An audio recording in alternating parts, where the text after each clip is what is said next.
Hello gate, कसे आहात तुम्ही सगळे लोक? स्वागत आहे माझ्या चॅनलवर जॉब विथ भूषण. आजच्या व्हिडिओमध्ये काही राज्यातील प्रमुख पिकांवर कीट व रोगांचे व्यवस्थापक दृष्टिकीट रोग सर्वेक्षण व सल्ला योजनेसाठी क्रॉपसॅप योजना अंमलबजावणी प्रशासकीय मान्यता प्रदान करण्याबाबत हा व्हिडिओ आहे. म्हणजे क्रॉसपॅप योजना यांनी अंमलबजावणी केली आहे. या योजनेमध्ये कीडक व रोगांच्या व्यवस्थापनासाठी कीड रोग सर्वेक्षण सल्ला योजनेसाठी केलेलं आहे. त्या योजनेमध्ये आपल्याला कशा प्रकारे आपल्याला पिकांवर रोग वगैरे जे पडतात त्यासाठी या व्हिडिओमध्ये संपूर्ण माहिती देणार आहे. आणि काय योजना काढली आणि त्यांनी काय अंमलबजावणी केली आपण ते बघूया व्हिडिओमध्ये स्टेप बाय स्टेप. आपण की चॅनलवर नवीन असाल चॅनल सबस्क्राईब करून ठेवायचं आणि बेल आयकॉनला प्रेस करून ठेवायचं. मित्रांनो, चला सुरू करूया व्हिडिओला. जसं की आता तुम्ही बघू शकता, इथं माझ्या समोर पीडीएफ आहे. हा पीडीएफ जो कालच्या दिवशी जी आर झालेला होता, कालच्या दिवशी जी आर आलेला होता. ओके, तर राज्यातील इथं लिहिलंय, राज्यातील प्रमुख पिकांवर कीड व रोगांच्या व्यवस्थापनाच्या दृष्टीने कीड रोग व सर्वेक्षण सल्ला योजनेच्या क्रॉप स्नॅप अंमलबजावणी प्रशासकीय मान्यता देण्याबाबत. ओके, तर महाराष्ट्र शासनाकडून जी आर आलेला आहे इथं. आता हा जो जी आर झालेला आहे मित्रांनो, इथं कृषी पशुवर संवर्धन व दुग्ध व्यवसाय विकास व मत्स्य व्यवसाय विभागाकडून आलेला आहे. दिनांक 30 जुलै 2024 ला हा जी आर आलेला आहे मित्रांनो. ओके, शेतकरी बांधवांना आपले बंधूंना. तर या जी आर मध्ये काय आपण बघूया. आता पिकांसाठी त्यांनी कशा रोगसाठी काय योजना काढलेली वगैरे त्यावर बघणार आहे, अंमलबजावणी कशी केली. सगळ्यात आधी प्रस्तावना. सन 2018-19 मध्ये क्रॉसपॅप व व्हॉट्सॲप प्रकल्पी एक समान कार्यपद्धती विचारता घेऊन 2 स्वतंत्र प्रकल्प राबविण्यात व्हॉट्सॲप प्रकल्पाचा समावेश व क्रॉपस्नॅप योजनेमध्ये करून एका लेखी शीर्षकाअंतर्गत संदर्भित शासन निर्णय दिनांक 19/5/2018 नुसार एकत्रित अंमलबजावणी करण्यात आली आहे. खरीप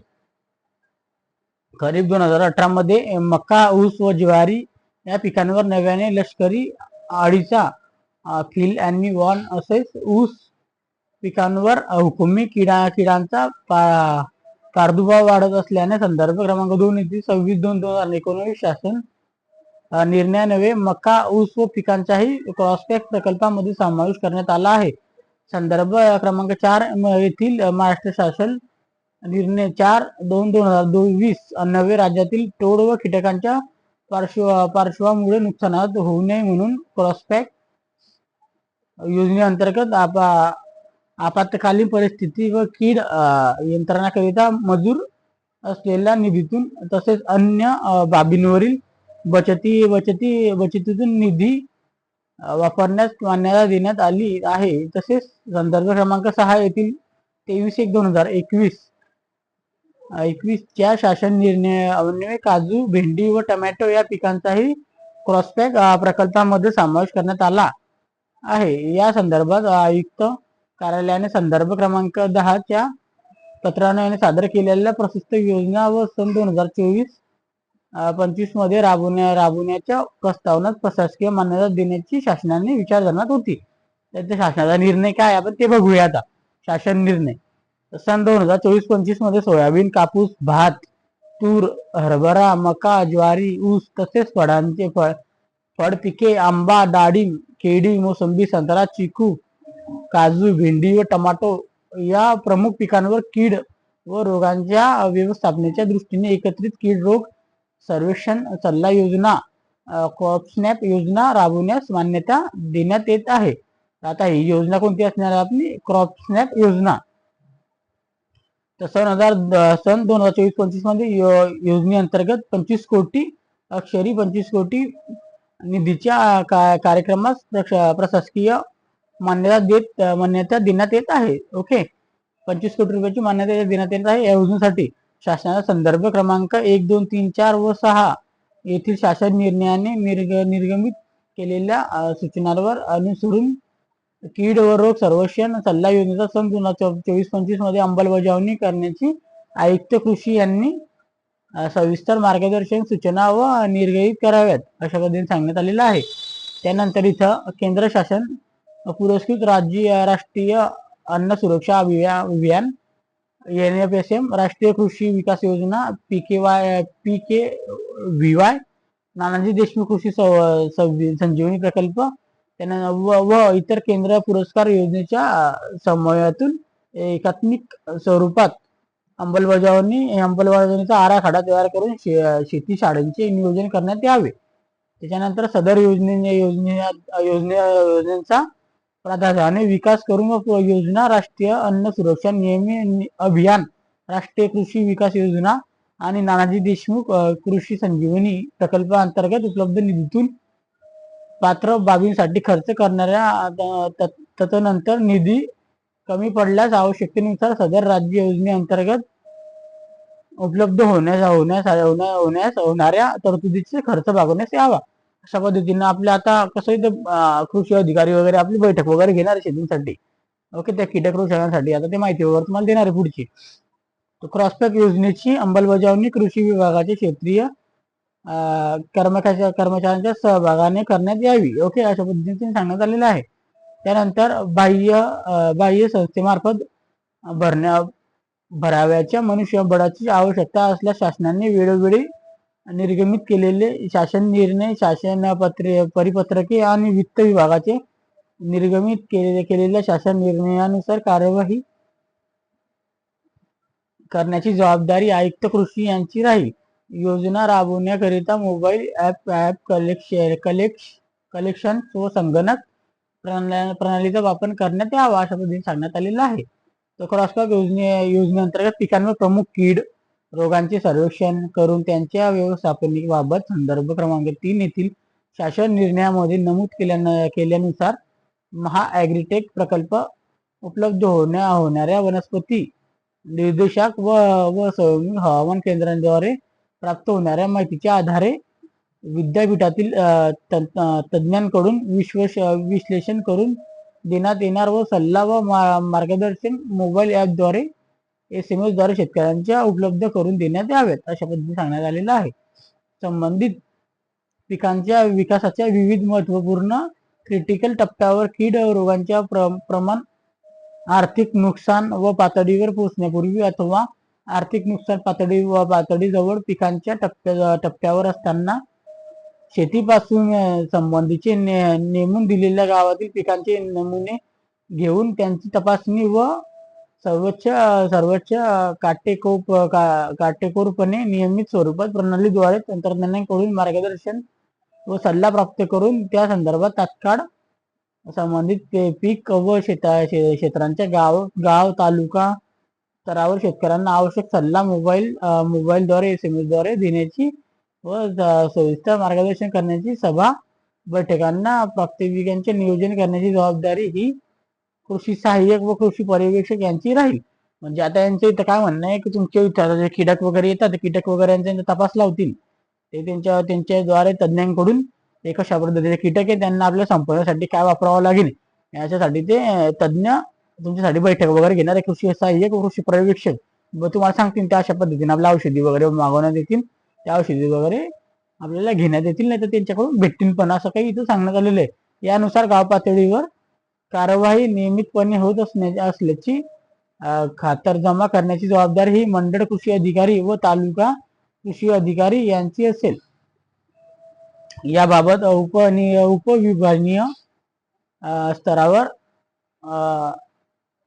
नियमितपणे प्रत्यक्ष 15व्यास उपविभागीय कृषी अधिकारी यांनी आढावा घेणे बंधनकारक असेल अशा प्रकारे सांगण्यात येत आहे. त्याच्यानंतर इथे लिहिले वरील प्रमाणे केलेल्या कारवाईबाबत आढावा हा जिल्हा अधीक्षक कृषी अधिकारी व विभागीय सहसंचालन यांनी घ्यावा. तसेच क्षेत्रीय स्तरावरून कृषी विद्यापीठाचे पिकांवर कीड व रोगासंदर्भात मार्गदर्शन व सल्ला घेण्यासाठी प्राप्त होणाऱ्या बाबींवर विलंबून नोंद घेऊन त्यावर नियमित स्वरूपात 2 दिवसांच्या आत संबंधित तज्ज्ञांचे मार्गदर्शन व सल्ले प्रणालीद्वारे उपलब्ध करून घ्यावे. याबाबत देखील विद्यापीठी स्तरावर विविध विभागांच्या विभाग प्रमुखांनी आढावा घेणे आवश्यक असेल.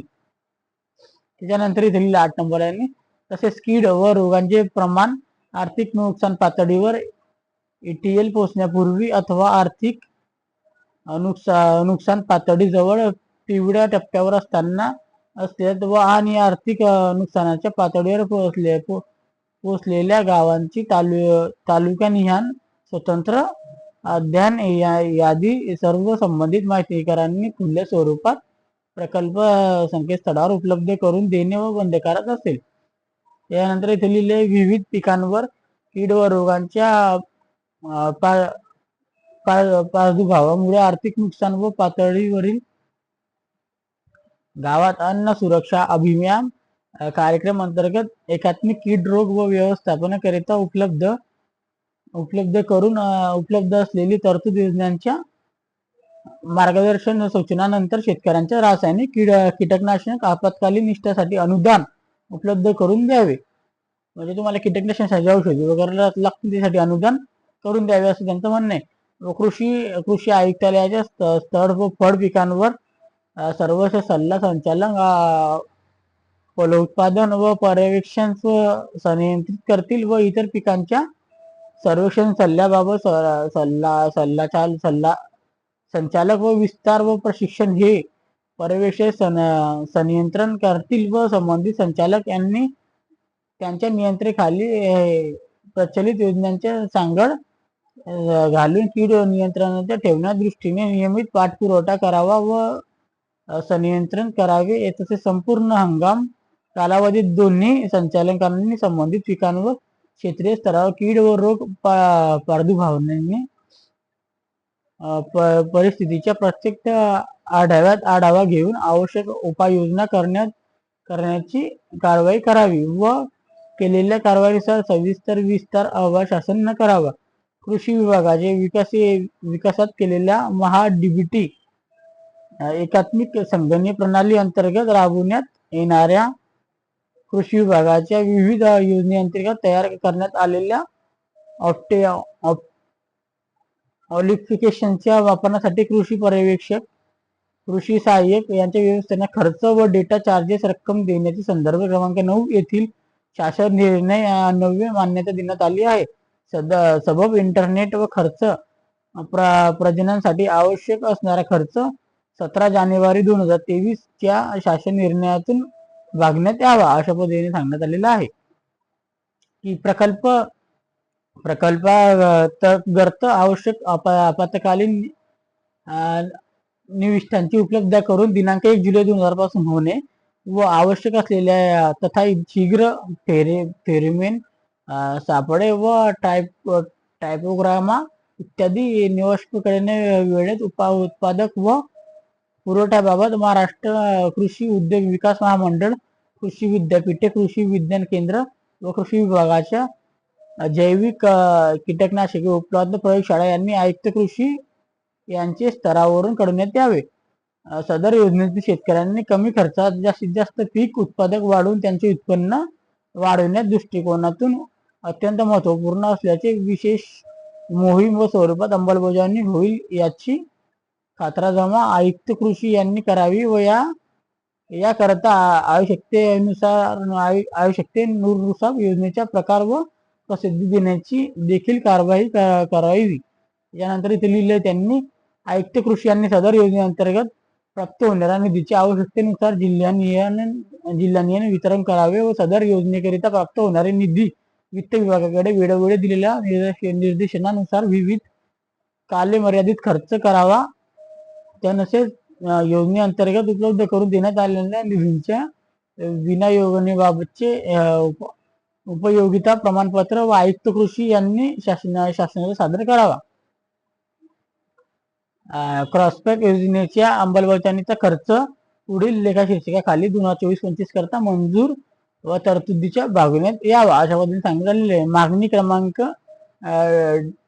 D3 व 21-224-1 पीक संवर्षण 102 अन्यान्य पिकांवर कीटकनाशक सल्ला प्रकल्प योजनेच्या 33 अर्थसहाय्य सदर योजनेअंतर्गत मंजूर निधी आयुक्तालय स्तरावर कोषागारातून आहरित करून योजनेअंतर्गत सहभागी संस्था व वितरित करण्यात आयुक्त कृषी यांना नियंत्रण अधिकारी म्हणून घोषित करण्यात येत असून आयुक्तालय स्तरावरची खर्चासाठी सहाय्यक संचालक लेखायक यांना आहरण व वितरण अधिकारी म्हणून तसेच विभागीय कृषी सहसंचालन स्तरावर विभागीय कृषी सहसंचालन कार्यालयातील लेखा अधिकारी व जिल्हा स्तरावर जिल्हा अधीक्षक कृषी अधिकारी, उपविभाग स्तरावर विभागीय कृषी अधिकारी व तालुका स्तरावर तालुका कृषी अधिकारी यांना आहार समन्वय अधिकारी म्हणून घोषित करण्यात येत आहे. तर सदर शासन निर्णय महाराष्ट्र शासन www.maharashtra.gov.in या संकेतस्थळावर उपलब्ध करण्यात आला असून असा आहे. या आदेशाचे डिजिटल साक्षरते करून घेण्यात आले. महाराष्ट्राचे राज्यपाल यांच्या आदेशानुसार नावाने ही प्रतिभा पाटील उपसचिव महाराष्ट्र शासन यांच्याकडून जी आर आलेला आहे व या पेनच्या प्रती सगळीकडे पाठवलेल्या आहे. आता ते आपल्या शेतामध्ये येऊन आपल्यासाठी कोणत्या शेतावर आपल्या फळबागांवर केळीवर जे त्यांनी नावं दिलेलं आहे कशी कोणत्या प्रकारचे कीटकनाशके व रोग पडताय त्याच्यावर ते नियंत्रण ठेवतील व त्यांच्यावर कोणत्या औषधी वगैरे लागणार आहे यांच्यासाठी करणार आहेत. हे या योजनेचा आपल्याला संपूर्णपणे लाभ घ्यायचा आहे. या योजनेचं नाव असणार आहे क्रॉपस्नॅप योजना. या योजनेचा लाभ घ्यावा व शेतकऱ्यांसाठी संपूर्ण माहिती वाचून दाखवली. कालच्या दिवशी आज जी आर आलेला होता. तर तुम्हाला ही माहिती नक्की आवडली असेल तर तुम्हाला काय करायचं, चॅनलला नवीन असाल तर आपल्याला शेअर करायचं आपल्या मित्रांसोबत. आपल्याला कोणताही डाऊट असेल तुम्ही मला कमेंट बॉक्समध्ये कमेंट करू शकता. आणि तुम्हाला हा व्हिडिओ नक्की आवडला असेल तर एक लाईक जरूर करून ठेवा, कारण एक लाईक आम्हाला मोटिवेशन करता अशी नेक्स्ट व्हिडिओ बनवण्यासाठी. ओके. आणि त्याच्यानंतर मित्रांनो आपलं ते चॅनल नवीन असाल तर चॅनल सबस्क्राईब करून ठेवायचे आणि बेल आयकॉन प्रेस करून ठेवायचे. नवीन मी जी आर आणत असतो, शेतकरी जी आर योजनेची जी आर मी आणतच असतो आपल्यासाठी आणि जॉब बद्दल आणत असतो डिटेल्स वगैरे. तर तुम्हाला या चॅनलला सबस्क्राईब करून ठेवायचे आणि बेल आयकॉनला प्रेस करून ठेवायचे. असेच व्हिडिओ बघण्यासाठी आपण आता भेटूया नेक्स्ट व्हिडिओमध्ये. तोपर्यंत जय हिंद, जय भारत, जय महाराष्ट्र गाईस. थँक्यू.